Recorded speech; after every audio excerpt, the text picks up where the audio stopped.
11 décembre 1993, Hobart, Australie. Nous partons pour l'Antarctique. Devant nous, 4000 km d'un océan difficile pour atteindre l'Erebus, un volcan mythique où la glace et le feu se côtoient. Ce n'est pas ma première expédition polaire, mais celle-ci me tient particulièrement à cœur. Il y a longtemps que j'attendais ce jour.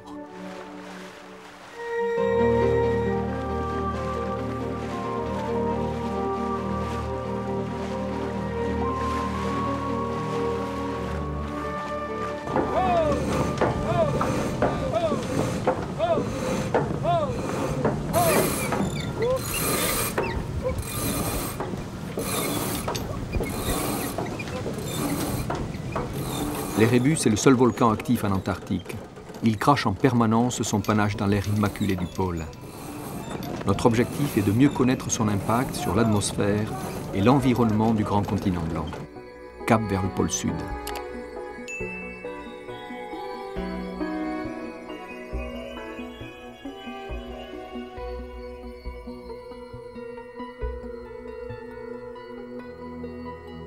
Pour cette expédition, je me suis entouré de tous les talents.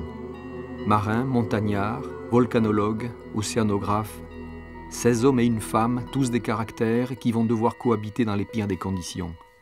La haute mer, la banquise, un volcan en activité, l'isolement, le froid. Une chose me rassure, c'est l'aptitude du bateau à affronter cette région la plus inhospitalière du monde.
À bord, la mer impose son rythme.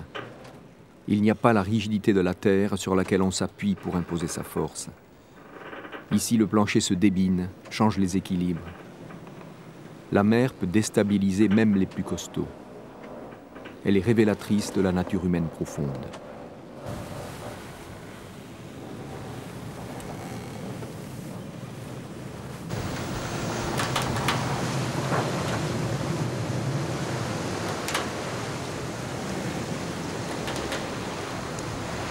Vous voulez qu'on mange à table?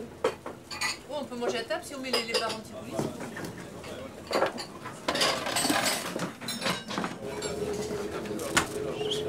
Là, c'est une place très difficile à tenir. Là, tu as droit à 2 portions. Là, la tienne plus celle du voisin. Tenez-vous.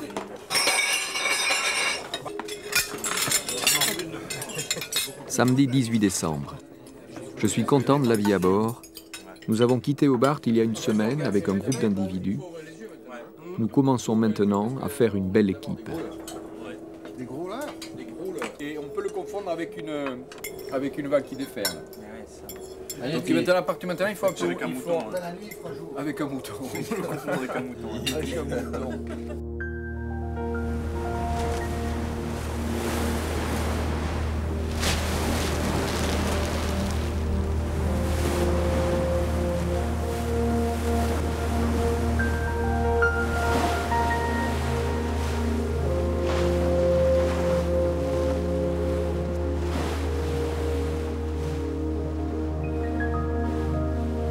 Au fur et à mesure de notre descente vers le sud, les nuits deviennent de plus en plus courtes.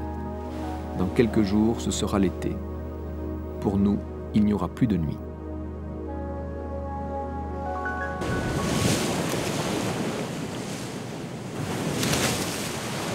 Lundi 20 décembre, toujours pas de glace.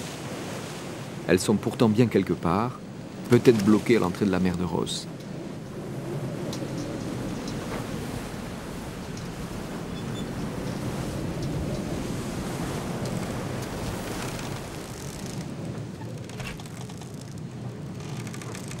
La température a chuté.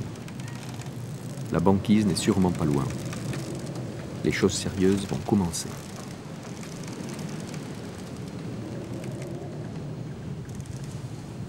Mercredi 22 décembre, premier iceberg.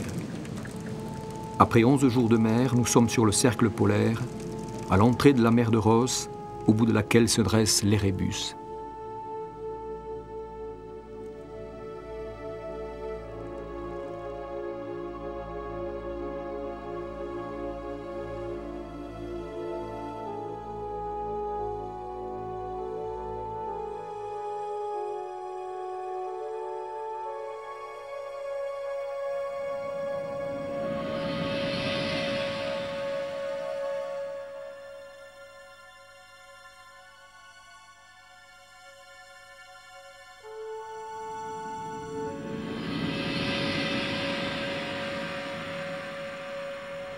Ce qui nous attend est imprévisible.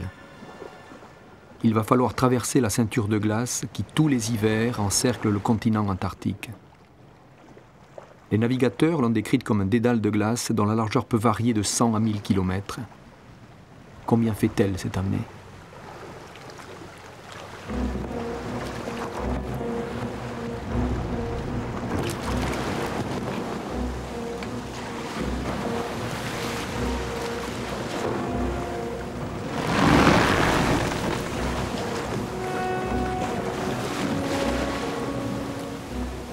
Je sais maintenant que le compte à rebours est commencé, car l'été est court en Antarctique.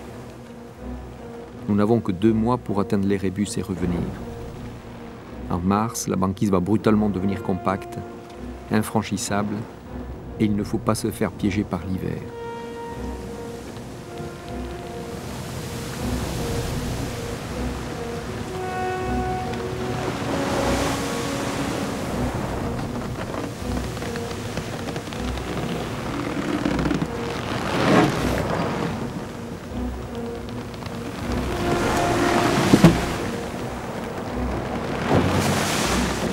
Jeudi 23 décembre. Nous nous faisons de plus en plus enfermer dans un pack qui s'épaissit très vite. Une forte houle agite le bateau et la glace. Les chocs sont parfois si violents que tout le bateau vibre et chaque assaut me réveille, me fait souffrir, me fatigue.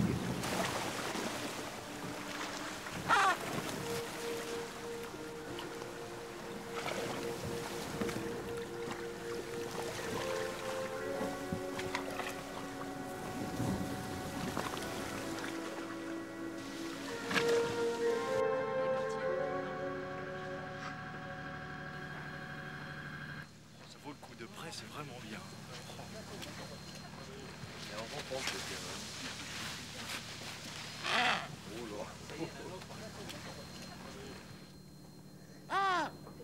Il nous regarde là maintenant. C'est bien pour toi.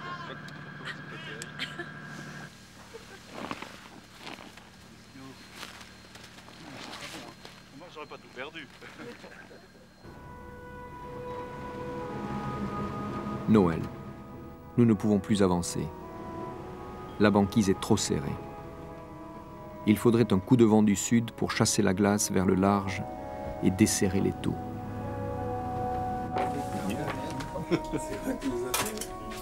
Papillote surprise. C'est une spécialité de chez lui, ça. Ce sont des papillotes, ouais. C'est de la papillote anti-gourmandise. De toute façon, je peux pas bien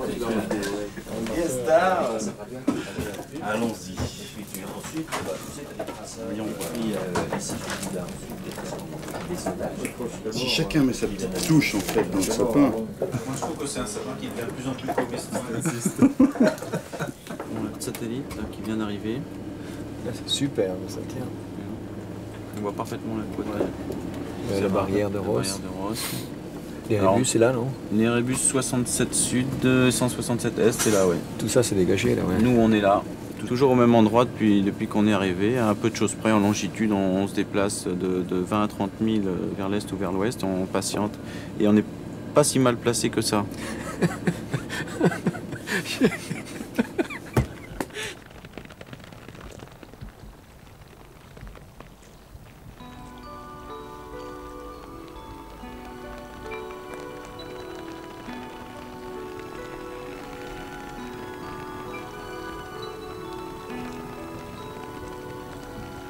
Ça fait déjà une semaine que nous sommes coincés sur la longitude 180, où devrait en principe s'ouvrir la première faille.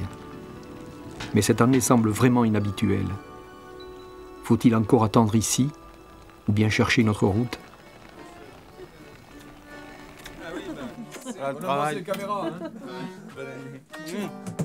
Et merci pour tous ces délicieux plats. Plein de bonnes choses. Et toi aussi. Bonne année. Plein de bonnes choses. Toi aussi.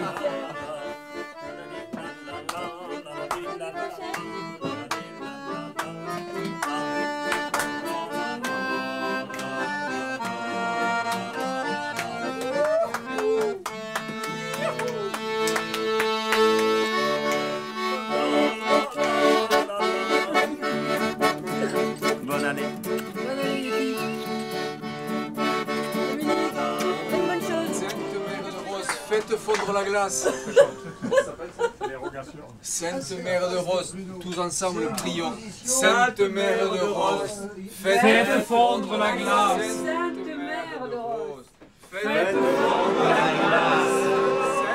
Faites fondre la glace. Faites fondre la glace. Mettez toute votre chaleur, Sainte Mère de Rose, pour que la glace fonde et nous laisse passer. Écartez, Sainte Mère de Rose, laissez-nous passer. Laissez-nous passer. Nouvelle année, nouveau départ. L'image satellite nous montre que la banquise est en train de s'ouvrir plus à l'est. Il faut tenter le passage.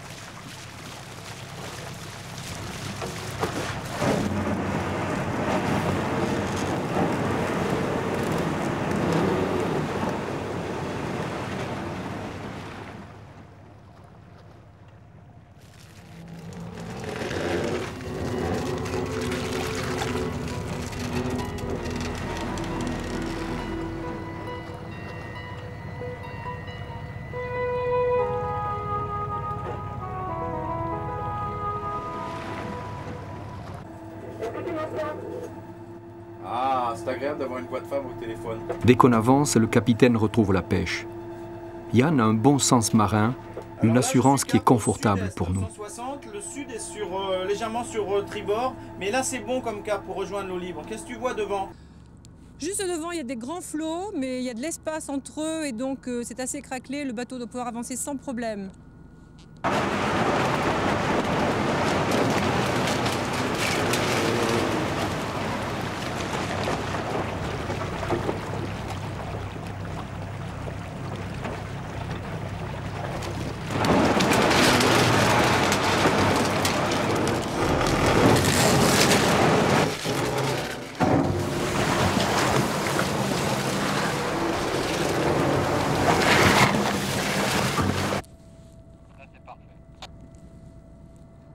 Il y a bien de l'espace, c'est bon.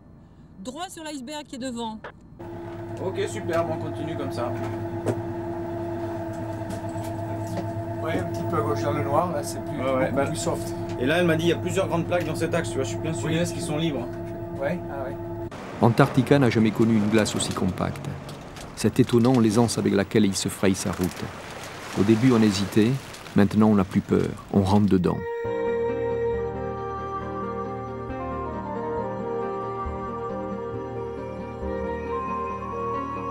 Quand le bateau avance bien, j'ai le sentiment que rien ne peut nous arrêter, que l'Erebus est là, à portée de main. Mais d'après l'image satellite, nous n'avons fait que la moitié du chemin. Il nous reste encore 350 km de glace avant l'eau libre.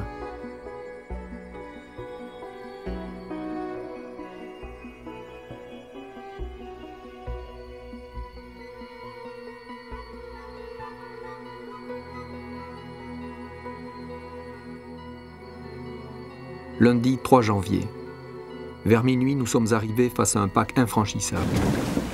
Décidément, il faut beaucoup de patience. Attendons que le vent, les courants, ouvrent une brèche. Ici, c'est la nature qui décide.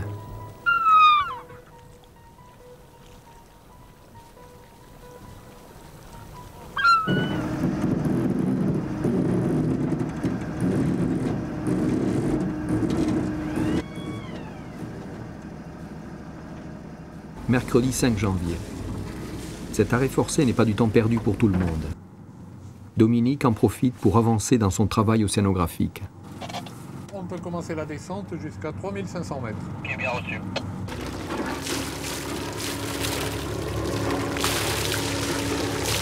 Commencement de descente de 3500 mètres, c'est parti. Il veut descendre la sonde le plus profond possible pour prélever un peu de ces eaux froides et denses qui naissent ici et partent recouvrir le plancher de l'océan mondial. Dominique de Yann. Oui, ça compte. Oui, tu as stoppé à quelle profondeur exactement? C'est exactement à 760. Ok, 760, et là tu remplis des bouteilles. La prochaine, 750. Alors, on ferme la bouteille numéro 7. On sait que ces eaux froides des régions polaires jouent un rôle vital dans la régulation de l'atmosphère. Elles ont une forte capacité à absorber le gaz carbonique produit en masse par notre société industrielle. Face aux menaces qui pèsent sur notre environnement, les scientifiques espèrent que l'océan pourra assurer dans le futur la stabilité du climat de notre planète. Mais on ne connaît pas encore ses limites. Nous sommes à l'aube de ces découvertes.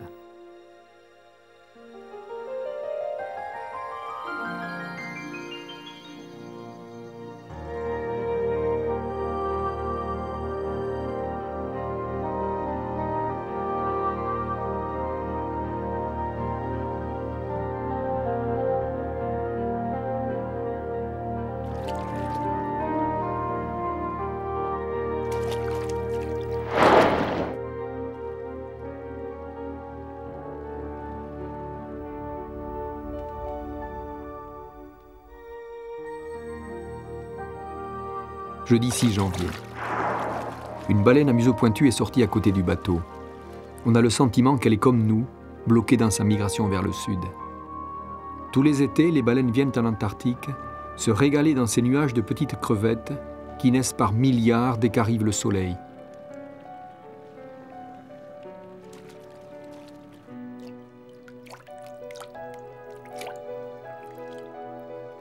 Cette curiosité, cette confiance qu'elle nous accorde, nous les prenons comme un message de bienvenue. Elle sait peut-être qu'après avoir été tant chassée, les hommes viennent de lui accorder tout l'océan austral comme territoire protégé.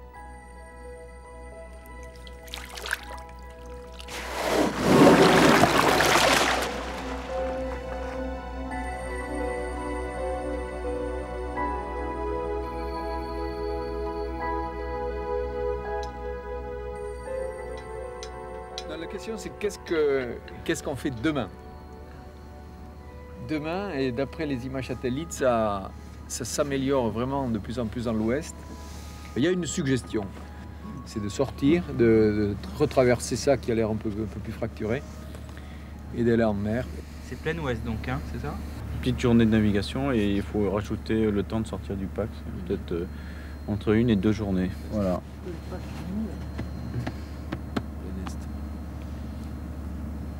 C'est une suggestion qui soulève l'enthousiasme général. Hein. Si, elle est Non mais c'est pas mal, ouais, c'est la base de l'entonnoir. Les arguments contre... Depuis 15 jours, nous sommes piégés dans ce labyrinthe de glace et il en reste encore 200 km. La recherche d'un passage est obsédante entre la crainte de se fourvoyer encore dans une impasse et l'espoir d'apercevoir à l'horizon une zone d'eau libre qui nous ferait progresser.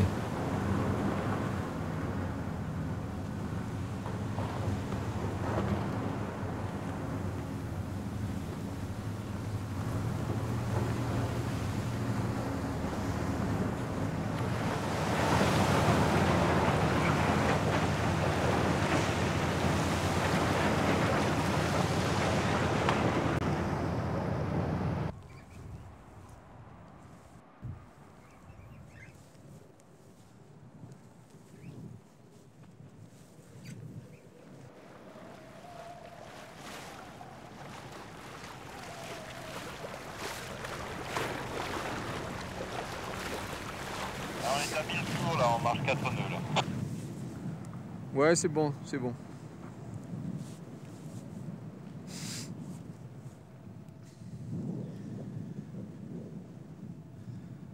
Ça, c'est un coin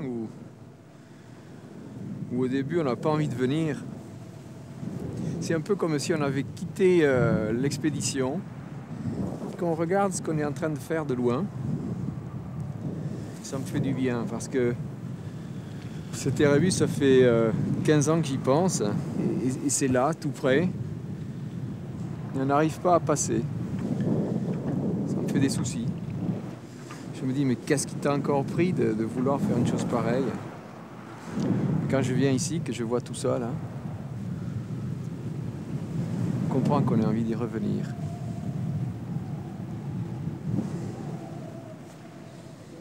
C'est magnifique. Alain, là, excuse-moi. Il faut prendre un tout petit peu vers à gauche là.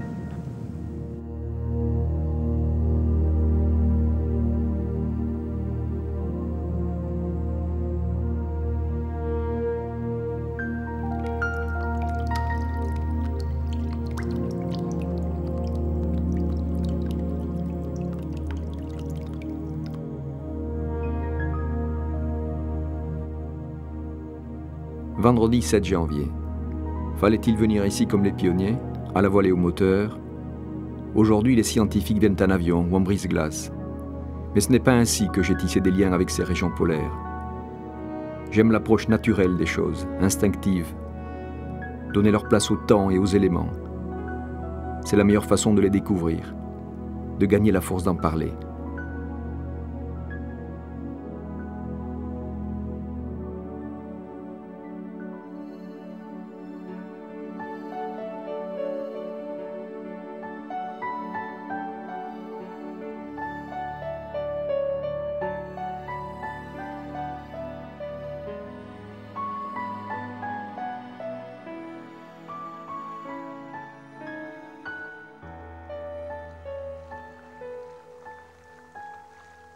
« 10 janvier. La banquise nous tient. Dans mes plans, j'avais prévu d'arriver au pied de l'Erebus à cette date. C'est vraiment une mauvaise année pour naviguer en mer de Ross.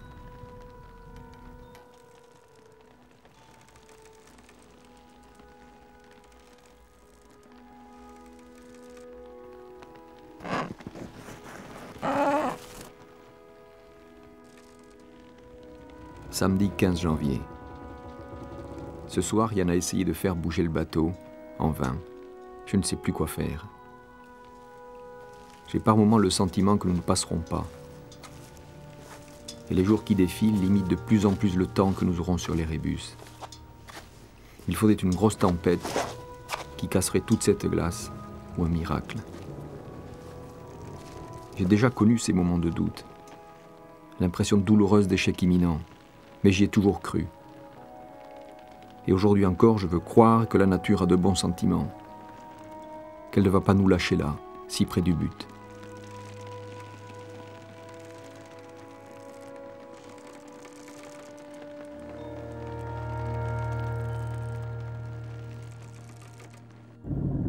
Lundi 17 janvier, 2 heures du matin. C'est incroyable. Un bateau rouge, puissant comme un taureau, sort de la brume. C'est le brise-glace américain qui, une fois par an, ouvre une route éphémère vers les bases scientifiques McMurdo et Scott. La Providence l'a mis sur notre route, il faut absolument lui emboîter le pas.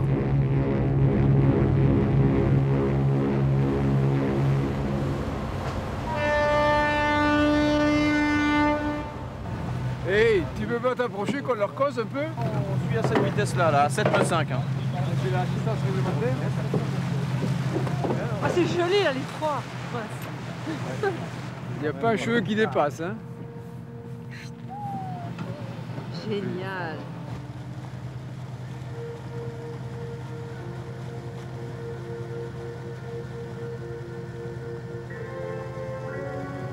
Il ralentit, ouais. Tu vois, dès qu'on rentre dans la glace, on va ralentir.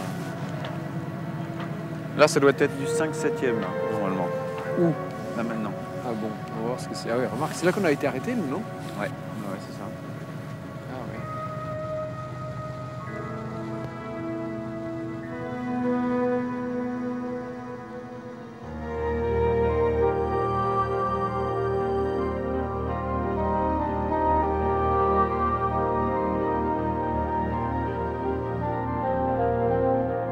Ce brise-glace, d'un coup de baguette magique, nous libère en une nuit de 30 jours de prison. Je suis soulagé, mais aussi je mesure la fragilité de notre aventure. Ah, ça fait du bien. On dirait de la compote, là.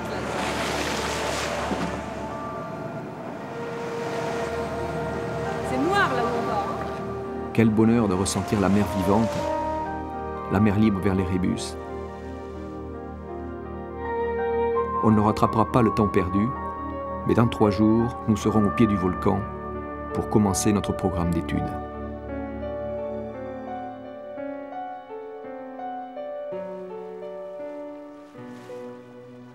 Mercredi 19 janvier, barrière de Ross. Ross devait être un sacré marin pour arriver jusqu'ici à la voile, il y a 150 ans. Il a longé cette plateforme de 600 km, qui est en fait l'extrémité du glacier géant qui recouvre l'Antarctique, épais de 3 km et grand comme les États-Unis et l'Europe réunis.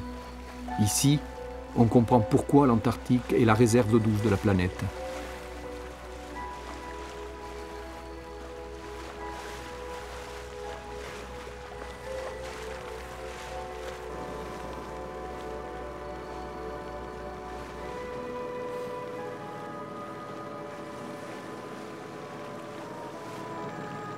Alors bien sûr, on dit que si un jour le climat se réchauffait, tout ça fondrait. C'est une belle hypothèse, mais je crois que avant que tout ça fonde, je crois que l'homme aura fait d'autres bêtises.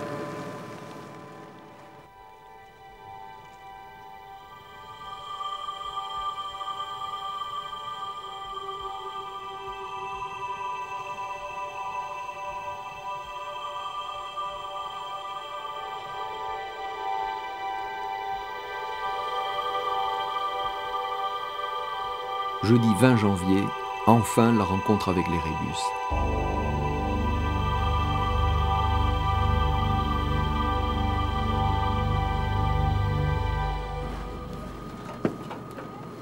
Yann? Ouais, je suis là. Le deuxième amarrage est en bas. Ok, il va reprendre. Ok, celui-là. Ah, c'est bon là. C'est bon. Tout doit aller très vite. Amener les 2 tonnes de matériel à la côte, car le vent peut se lever sans prévenir et casser en 1000 morceaux notre débarcadère de fortune. Louis, ton sac rouge.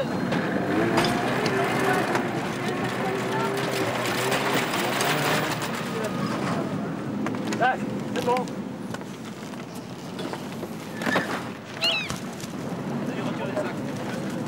Il y a la grosse, hey, Yann. Il y a les côtes là.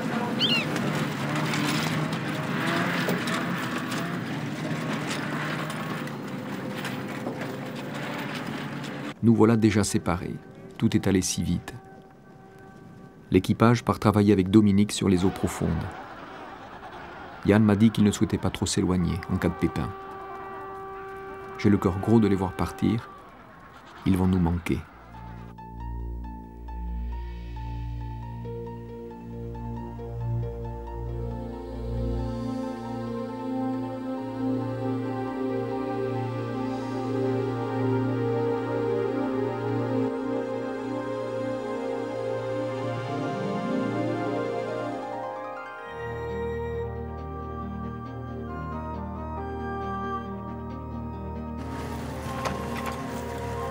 Dimanche 23 janvier. Maintenant, toute l'expédition repose sur les motoneiges. J'espère qu'elles vont tenir le coup. Il va falloir beaucoup de navettes pour transporter tout ce matériel jusqu'au cratère. D'après la carte, ça fait à peu près 40 km avec des passages très raides.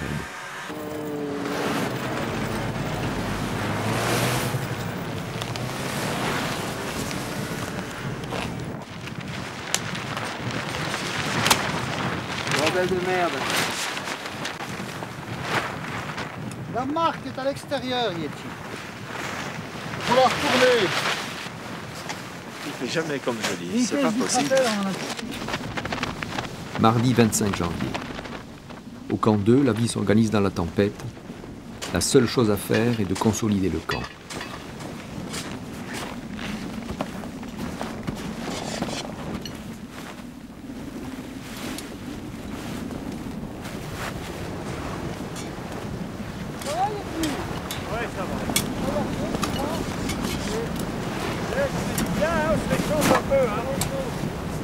Le froid est vif, mais notre principal ennemi, c'est le blizzard.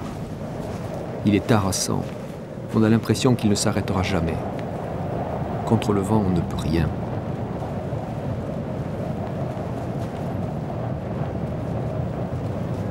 J'ai toujours peur que quelqu'un s'égare autour du camp.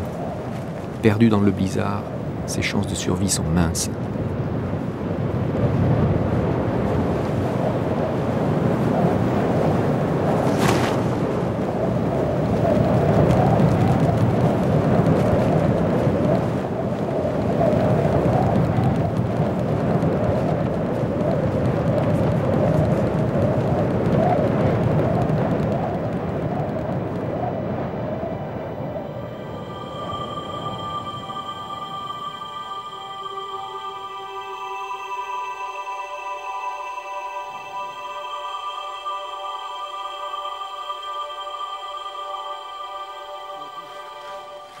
Vendredi 28 janvier.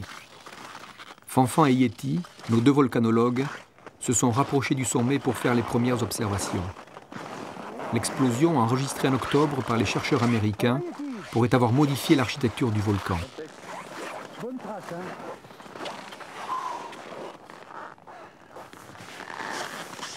Où se trouve l'ancien lac de lave? L'ancien lac de lave, il est sur la partie gauche. Là, ouais, logiquement, il correspond aux fumées de gauche. Il y a deux panaches. Alors, ça peut être le lac avec des évents aux deux bouts. C'est fantastique parce qu'on ne sait même pas s'il y a encore un lac. Ben, c'est ce qui fait l'intérêt.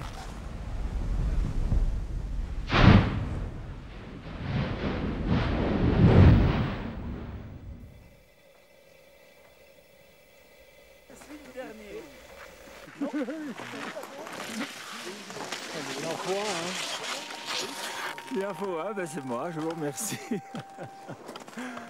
Ouh là. Camp 4, 3300 mètres d'altitude. On a fait une belle journée. Personne ne s'est encore plaint du mal des montagnes. Cette lente progression a l'avantage de bien nous acclimater à l'altitude.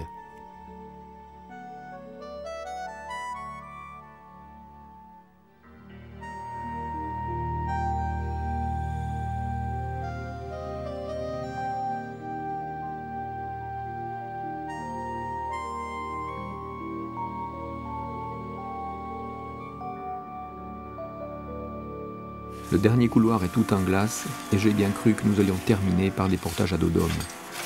Heureusement que Michel, Eric et Jean-François sont là.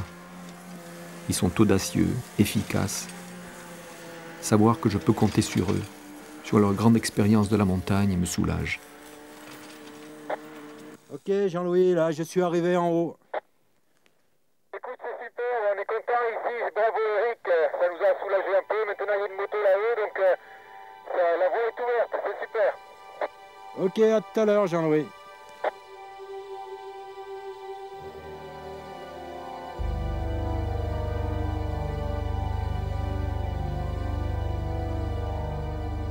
Mercredi 2 février. Nous avons établi le camp de base à 200 mètres sous le sommet, autour d'une cabane construite par des chercheurs américains. Tout le monde est un peu fatigué, mais content d'être là. Avec 3 semaines de retard, notre temps sur les rébus est compté.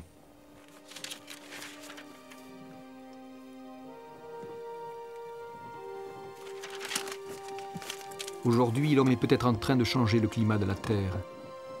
Jusqu'où la planète pourra-t-elle supporter toutes ces agressions?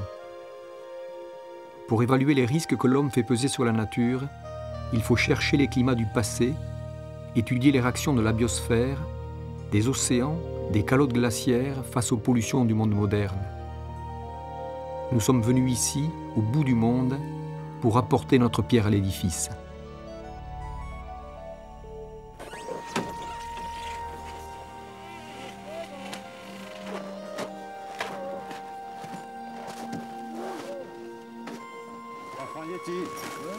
Tea time.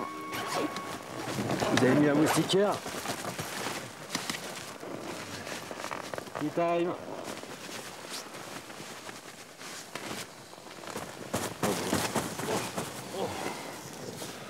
T'as bien dormi?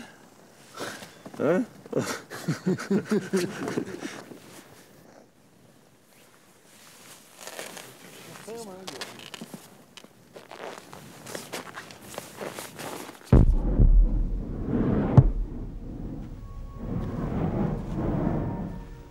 Ce matin, nous montons au cratère.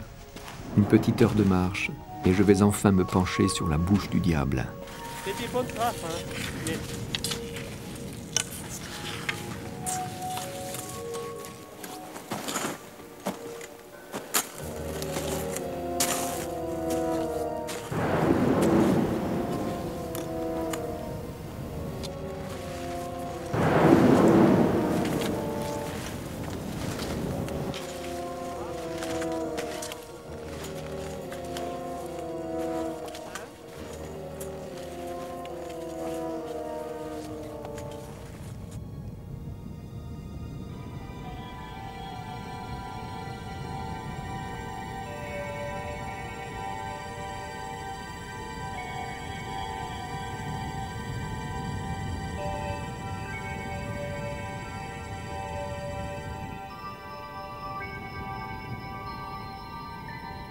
de lac.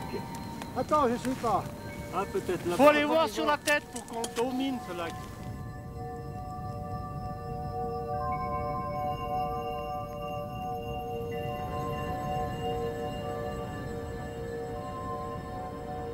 L'Érébus est exceptionnel. Il est un des 2 volcans au monde à contenir un lac de lave. Pour les chercheurs, c'est une aubaine, une rare possibilité d'accès au magma, une véritable lucarne sur les profondeurs de la Terre.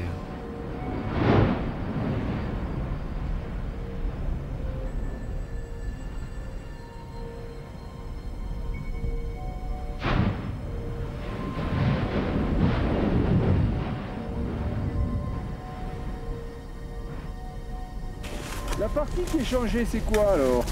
Ici. Là où était le lac, on voit des grandes fissures, ça fait comme des rimets de glacier. Il rigole.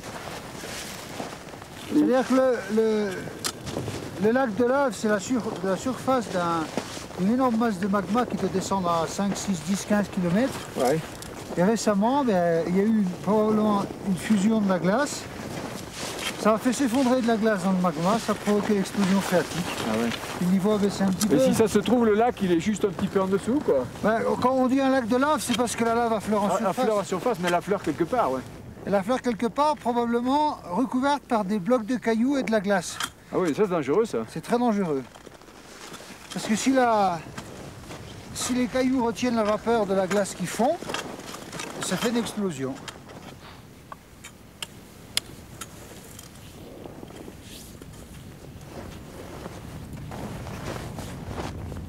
Tu vois quelque chose là? Oui, en réalité, tu vois, la surface du lac est figée.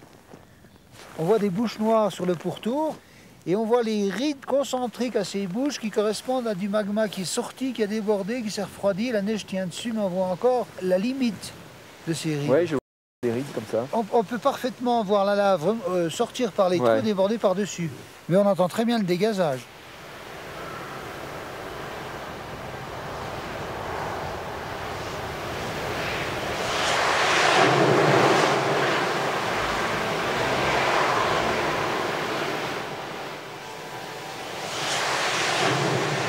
Au milieu du plancher, il y a ce trou qui a fait l'éruption phréatique qui est calme, avec des petites fumées. Alors ça, on n'aime pas du tout. On aime bien un volcan qui se porte bien et qui souffle. Si le magma est encore en train de fondre la glace, on peut avoir une explosion de vapeur. Donc il y a encore un danger. De toute façon, il y a beaucoup de travail à faire sur la crête du volcan.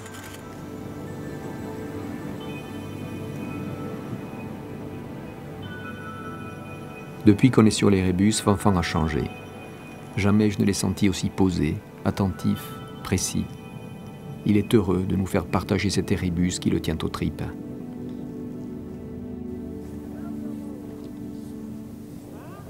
La neige qui est tout autour de l'Érébus, je l'échantillonne du bas en haut pour retrouver les couches des éruptions volcaniques et pour dater la neige.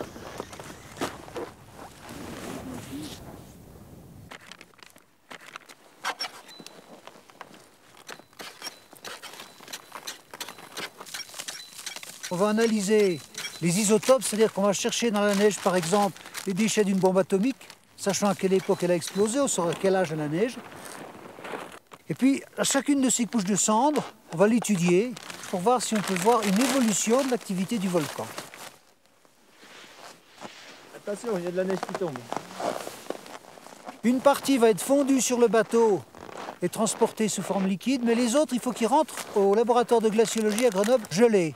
Donc on va les transporter dans les congélateurs du bateau, à la place de la nourriture qu'on a mangée en venant. Cette neige d'Antarctique, elle arrivera au laboratoire sous forme de neige. C'est important qu'on la garde gelée, parce que quand cette neige fond, les acides qui viennent du volcan transforment leur composition chimique.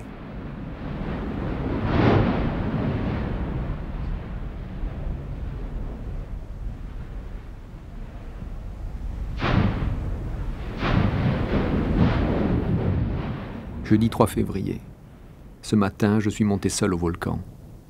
J'avais besoin de l'entendre cracher, de le regarder tel qu'il est, de le vivre à l'état brut, sans chercher à le comprendre, simplement pour me nourrir de sa puissance.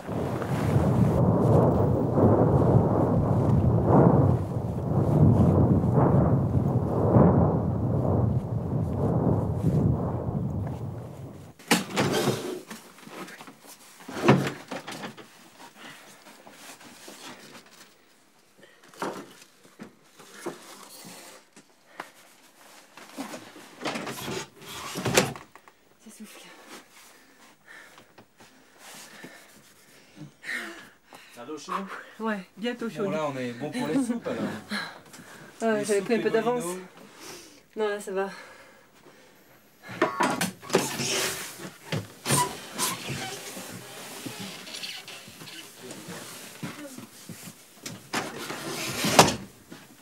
Deux fois.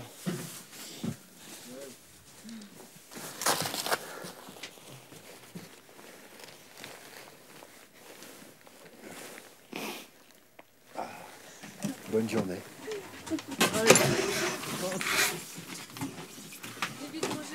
Merci, on arrive. Bonsoir. Bonsoir, monsieur. Pas chaud. Température extérieure, moins 30. Moins 32, oui. Voilà, il fait de plus en plus froid. Ouais, c'est vrai. Moins 30, c'est la première fois. C'est la première fois hein, qu'on passe le moins 30. Hein. Combien dans l'attente en moyenne? Maintenant, là, on a moins 13, moins 14. Dans l'attente? Dans l'attente. Ouais. Au niveau de mon sac de couchage, j'ai un sac de glaçons. C'est dedans. Le deuxième, le sac Ouais, d'extérieur. l'extérieur. C'est pareil. Eh bien, ici, il fait 12. Regardez, on est quand même à l'aise. Vous avez faim? Qu'est-ce qu'on a de bon à manger, Hélène? Curry riz poulet. Finalement, il y a que Jean-Louis qui n'a pas de gelure, quoi. Curry riz poulet. Moi, je fais attention. Hachis parmentier. Je travaille moins, moi. Je m'expose Ça, moins. c'est Fanfan qui aimait bien hachis parmentier. Chacun s'est peu à peu débarrassé de ses artifices. Ici, l'âpreté de la vie donne du relief à l'essentiel. Je vais aller faire un tour dehors. Non, mais ouais. Oui.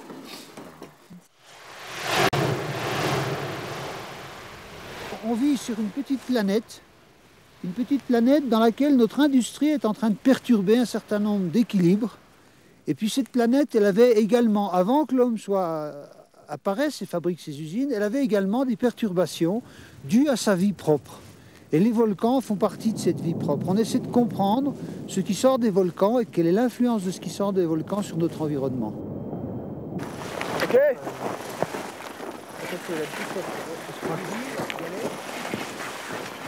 Ça.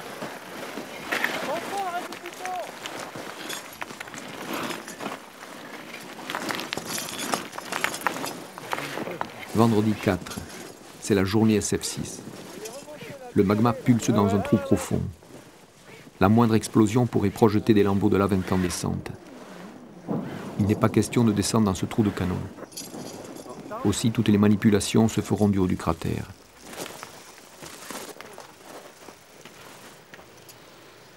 Je suis surpris par la rusticité du matériel que Fanfan et Yeti utilisent pour la science.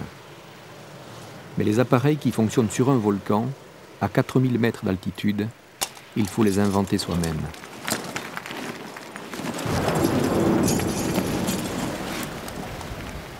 Allez Michel, c'est bon. Elle descend. On voit qu'elle est à quelques mètres de la plateforme, là, la corde, elle part. Après, elle est vraiment dans le panache. Cette journée était capitale pour le programme scientifique et ce soir nos volcanologues sont heureux. Les échantillons qu'ils ont collectés vont permettre d'établir la nature et le débit des gaz qui s'échappent de l'Erebus. Ça peut paraître dérisoire de venir si loin, de mettre une si grosse expédition en route pour recueillir quelques échantillons. Mais c'est ainsi. L'aventure a toujours eu ses raisons. Comme les premiers explorateurs, nous sommes venus en découvreurs. Mais aujourd'hui, c'est l'échelle de l'exploration qui a changé. Ils ont trouvé une montagne qui fume. Nous, maintenant, nous essayons d'en comprendre la chimie. Et si on ne vient pas effectivement sur un volcan, même dans des conditions extrêmes comme on est aujourd'hui, eh bien on ne comprendra jamais rien au volcan. Il faut venir voir, il faut venir tester, il faut venir sentir, il faut venir regarder, il faut venir écouter les explosions pour un petit peu connaître ce phénomène naturel. Et puis ensuite, il y a tout un travail de laboratoire. Mais je crois que ça commence par là, sur le terrain. Le vrai boulot de recherche, c'est un travail de très longue haleine. Je pense qu'on ne répondra pas à toutes les questions, mais chaque mission, on avance un petit peu. Dans chaque échec des missions précédentes, il y a quelque chose que nous avons appris, et à chaque mission, on a apporté quelque chose de nouveau.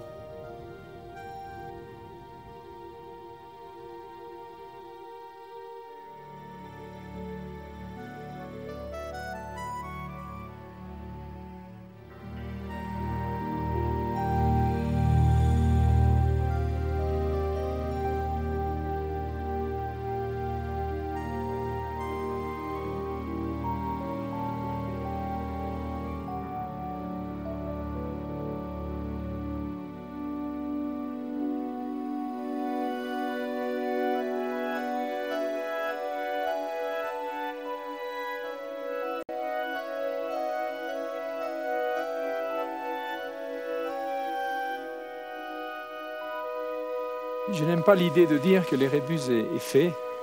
J'aime bien l'idée de dire qu'il est là, qu'il est né, et que je vais vivre avec maintenant. Je l'ai porté en rêve pendant 20 ans. Il m'a fallu 2 ans pour le préparer. Il a fallu 40 jours de mer pour arriver là. 10 jours d'ascension pour une petite semaine là-haut.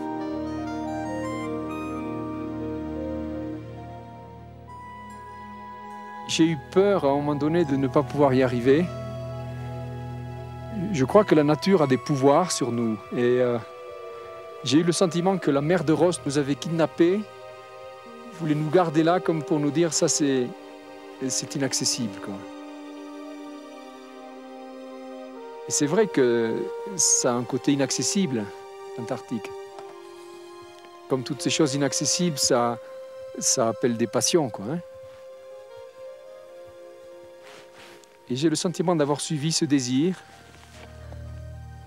pas à pas. Et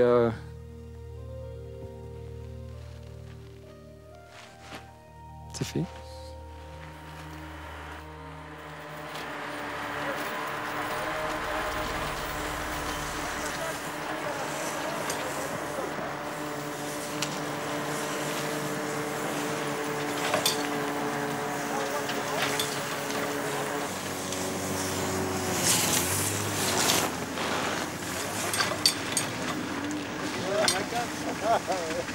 Le bistrot de la station est fermé.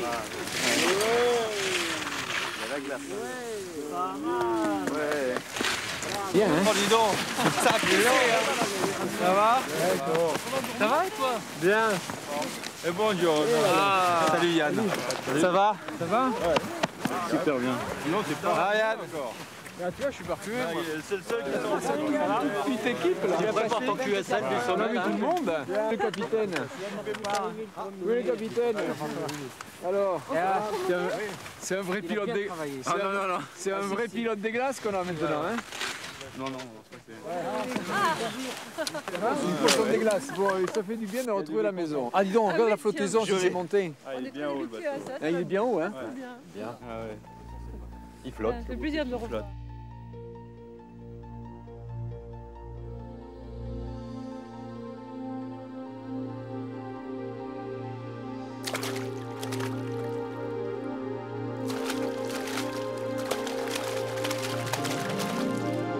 Notre expédition à l'Érébus prend fin et d'autres viendront pour continuer à chercher. Mieux connaître la planète est bien sûr indispensable pour la préserver. Mais ce n'est pas elle qui est le plus en danger. Si l'homme n'en prend pas soin, c'est lui qui disparaîtra en premier. La Terre, elle continuera de tourner, comme elle tourne depuis des milliards d'années.